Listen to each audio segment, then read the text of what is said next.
Hi hello నమస్తే friends, welcome back to SS kitchen. నేను మీ సౌజన్యం. ఈరోజు నేను మీకు పిల్లల నుంచి పెద్దల వరకు ఎంతో ఇష్టంగా తింటే బిస్కెట్లు ఇంట్లో ఉన్న వాటితో చాలా సింపుల్గా టేస్టీగా ఎలా చేసుకోవాలో ఈరోజు వీడియోలో నేను మీకు చేసి చూపించబోతున్నానండి. ఇప్పుడు ప్రాసెస్లోకి వెళ్ళిపోదాం.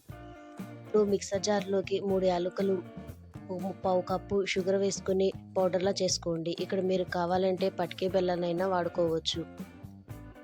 ఇలా పౌడర్లా పట్టుకున్నాక ఈ పౌడర్ని జల్లించుకోండి. ఇలా జల్లించుకున్నాక ఈ పౌడర్లోకి పావు కప్పు నెయ్యి వేసుకుని బాగా కలుపుకోండి. ఇలా కలుపుకోవటం వల్ల మనకి బిస్కెట్స్ చాలా సాఫ్ట్గా క్రిస్పీగా వస్తాయి. అంటే క్రీమీ టెక్స్చర్ వచ్చేలాగా కలుపుకోండి. ఇలా నేను వీడియోలో చూపిస్తున్న విధంగా కలుపుకున్నాక జల్లెడలోకి 1 కప్పు మైదా పిండి, 1/2 కప్పు శనగపిండి వేసుకుని జల్లించుకోండి. ఇక్కడ మీరు కావాలంటే గోధుమ పిండినైనా తీసుకోవచ్చు. ఇలా శనగపిండి వేసి జల్లించడం వల్ల బిస్కెట్స్ మంచి కలరు టేస్ట్ వస్తుందండి. కాబట్టి కంపల్సరీగా శనగపిండి వేసుకోండి. ఇలా జల్లించుకున్నాక ఇప్పుడు చిటికెడంత సాల్టు, కొంచెం బేకింగ్ సోడా, కొంచెం బేకింగ్ పౌడర్ వేసుకుని కలుపుకోండి. ఇలా కలుపుతున్నప్పుడు మీకు పిండి కొంచెం పలచగా అనిపిస్తే కొంచెం పొడి పిండి వేసుకుంటూ కలుపుకోండి. ఇలా చాలా సాఫ్ట్గా కలుపుకోండి. ఇలా కలుపుకున్న పిండిని ఒక 10 నిమిషాలు రెస్ట్ ఇవ్వండి. పిండి చూసారా ఎంత సాఫ్ట్గా ఉందో? ఇంత సాఫ్ట్గా ఉండాలండి, అప్పుడే మనకు బిస్కెట్స్ టేస్ట్గా ఉంటాయి. ఇలా కలుపుకున్న పిండిని కొంచెం కొంచెంగా తీసుకుంటూ మనం మీడియం సైజు నిమ్మకాయలాగా చిన్న చిన్న బాల్స్లా చేసుకోవాలి.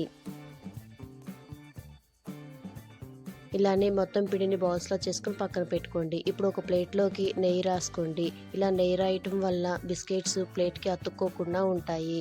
ఇలా నెయ్యి రాసుకున్నాక మనం రెడీ చేసుకున్న బాల్స్ని అరిచేతిలోకి తీసుకుని జస్ట్ అలా ప్రెస్ చేయండి. అంటే రౌండ్ షేప్ పోయేలాగా జస్ట్ అలా ప్రెస్ చేసి మధ్యలో వేలుతో లోపలికి నొక్కి కొన్ని డ్రై ఫ్రూట్స్ పెట్టుకోండి.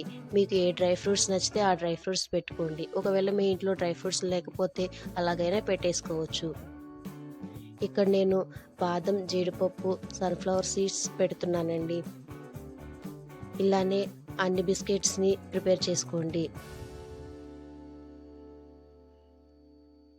ఇలా డ్రై ఫ్రూట్స్ పెట్టుకున్నాక బిస్కెట్కి స్పేస్ ఉండేలా చూసుకోండి. ఎందుకంటే మనం బేక్ చేసినప్పుడు బిస్కెట్స్ కొంచెం ఉబ్బుతాయి కాబట్టి టచ్ అవ్వకుండా ఉంటాయి.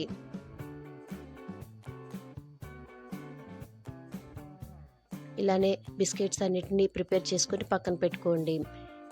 ఇప్పుడు మన బిస్కెట్స్ని బేక్ చేయడం కోసం స్టవ్ ఆన్ చేసి మందపాటి గిన్నె పెట్టుకుని స్టాండ్ పెట్టుకుని ఒక 5 నిమిషాలు హీట్ చేసుకోండి. ఒక 5 నిమిషాలు హీట్ అయిన తర్వాత మనం రెడీ చేసుకున్న బిస్కెట్స్ని పెట్టి ప్లేట్ పెట్టి పైన కొంచెం ఆవిరిపోకుండా బరువు పెట్టేసి ఒక 15 నుంచి ఒక 20 నిమిషాలు బేక్ చేసుకోండి. మంటను మీడియం ఫ్లేమ్లో పెట్టే బేక్ చేసుకోండి. ఇక్కడ నేను 15 నిమిషాల తర్వాత చూపిస్తున్నానండి. మన బిస్కెట్స్ కొంచెం పొంగి కొంచెం కలర్ వచ్చాయి. మధ్యలో కొంచెం పచ్చిగా ఉంది కాబట్టి నేను ఒక 5 నిమిషాలు బేక్ చేస్తున్నాను.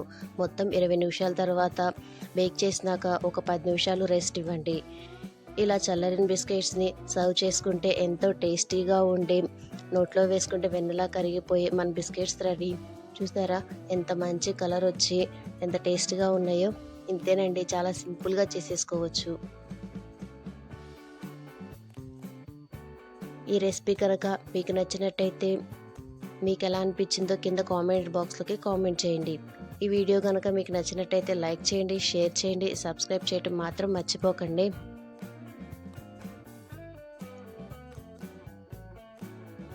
బిస్కెట్ చూసారా ఎంత క్రిస్పీగా టేస్టీగా ఉందో? కాబట్టి కంపల్సరీగా ట్రై చేసి మీకు ఎలా అనిపించిందో కింద కామెంట్ బాక్స్లోకి కామెంట్ చేయండి. Okay, thank you friends.